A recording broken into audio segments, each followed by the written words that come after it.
Hello! One quick thing before I get started. Over 99% of people watching these videos are not subscribed. Now, I'm not going to bully you or anything, but it would be nice if you just hit that button down there, as it helps save one small child in underdeveloped countries. So with that out of the way, hello everybody! My name is Barry the Programmer, and today I'm going to be making some Dragon Ball fans angry. Yeah, you saw the thumbnail. Saitama Sensei is the Goku killer. He one-shots Goku. It's not even a debate. Goku isn't even planetary. Saitama is omniversal. There is no debate.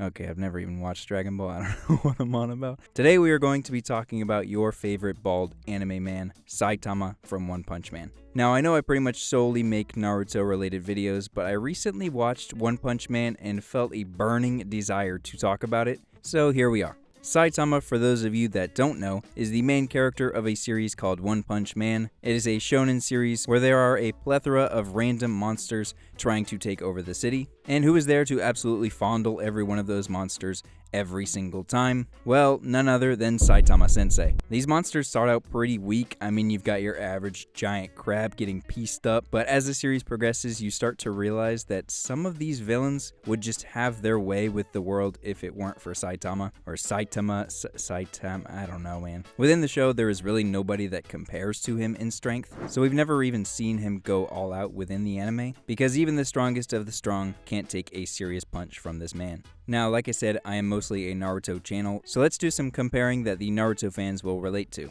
Saitama was shown jumping from the moon to Earth in basically no time flat. I believe the anime depicted it in less than 2 seconds. But animes are always exaggerating lengths of time and all that, but even with being under 2 seconds, that scene alone of him not at all trying puts him at around light speed. Light travels from the moon to Earth in about 1.3 seconds, and he basically does that while not trying. That's like a 6 paths Sage Mode Naruto dodging Madara's Light Fang casually, and instead of just moving a couple feet, he covers about 32 Earths with 0 difficulty. As for his attack potency, there is honestly no way to put a cap on how strong he definitively is. When trying to show his strength against Genos, he punches the air so hard that the cliff, which is hundreds of feet away, is completely demolished just by the air pressure of his punch.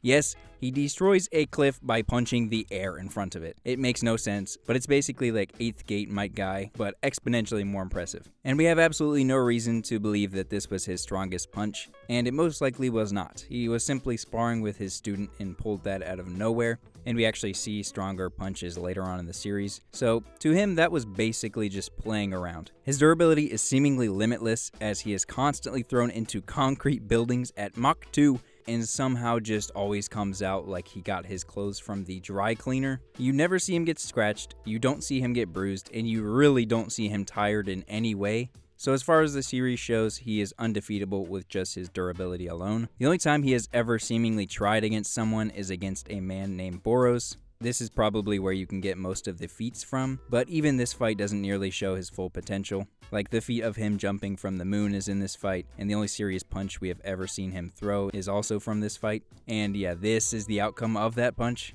The clouds in the sky, as well as everything in the upper atmosphere, is just completely blown to the side in seconds. And this doesn't just span for a quarter of the globe or anything. He literally blows everything in the sky hundreds of miles to the side around the entire globe.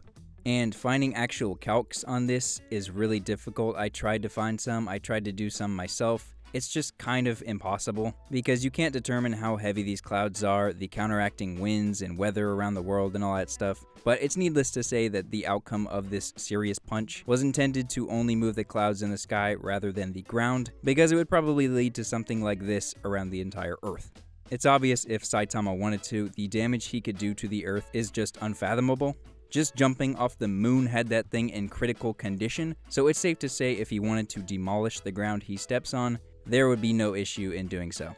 Boros uses an attack called the Collapsing Star Roaring Cannon. Yes, that's the actual name. This attack is said to be strong enough to destroy a star or a planet depending on the translation, which for you scaling nerds puts him at around star level at the very most, if that means anything. And Saitama proceeds to blow this attack away with, once again, 0 difficulty. Boros even acknowledges the fact that he could tell Saitama was not at all trying to fight seriously, and was basically just playing around the whole time. So, Saitama playing around is destroying star level characters with no difficulty. His speed is casually around that of light, and most likely faster when he's actually trying. And his durability is completely unknown since nobody has put a scratch on him. And yeah, this is the exact reason why the title of the video is what it is. There really is no argument to definitively say that Saitama loses to anyone, because we have no idea what the limits of his strength, speed, and durability are. And in my opinion, the series seems to do that for an exact reason, and that's to basically just mock power scaling as a whole and create a character that with enough headcanon is just undefeatable. But to address all the angry Dragon Ball fans out there that saw the thumbnail and came to express their anger, I've never watched Dragon Ball, and from the bit of scaling I have researched about Goku, there is definitely a very good chance that he makes Saitama look like a fodder little child. But as I said, there's really no way to tell until Saitama shows his full strength. But as you can tell, any character that is depicted as star level or under is pretty much definitively getting one-shotted by this guy, aka most people from Naruto. Except for the top guys if you decide to like wank them with Kaguya being universal, since she created pocket dimensions with moons and stars and all that.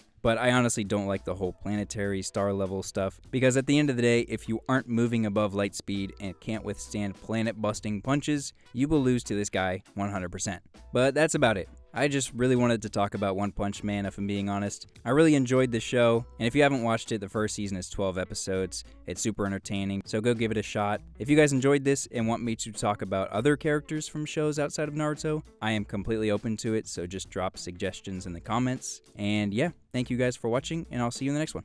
Peace.